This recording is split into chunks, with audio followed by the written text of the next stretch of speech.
South Africa's coal belt is blanketed in smog and ash and coated with the stench of sulfur. The area east of Johannesburg is among the world's most polluted, according to experts, and poor air quality kills thousands of residents every year. But cleaning up this air would require a crackdown on polluting industries, which are also an economic lifeline for local residents. The town of eMalahleni translates to the place of coal in the Zulu language. It's where Mbali Matabule and her daughter Princess live. Her partner found work in a nearby coal plant, which helped the family out of poverty. But when Princess turned 4, she developed asthma and started struggling to breathe.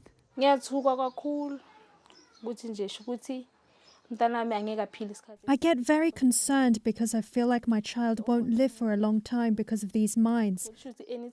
That really worries me.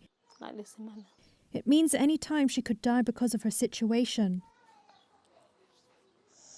In 2019, scientists working for South Africa's government completed a study on the health impacts of pollution from the country's coal industry. The results were never officially published. Reuters reviewed a copy of the study, which showed that 5,000 South Africans die annually in the nation's coal belt because the government has failed to fully enforce its own air quality standards. Bobby Peake is an anti-coal activist. These power stations do not have the pollution control mechanisms on because they were developed in the old apartheid system. And for during the old apartheid system, they just didn't care about pollution. So these are polluting facilities. They have toxic dump sites that are unlined. They have toxic dump sites where the fly ash that has a whole lot of metals and other contaminants just fly off into neighborhoods of people, and people breathing this very fine ash that sits in your lungs. South Africa has the world's 5th largest coal industry. It employs 90,000 miners and generates 80% of the country's electricity at a time of soaring unemployment and frequent blackouts.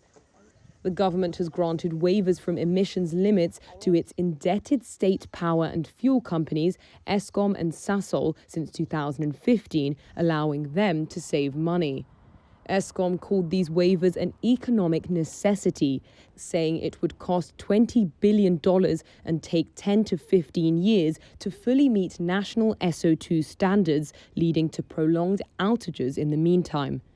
Eskom has pitched a $10 billion plan to shut most of its coal-fired plants by 2050 and embrace renewables like wind and solar with financing from wealthy nations, though the country's energy minister has called ditching coal economic suicide.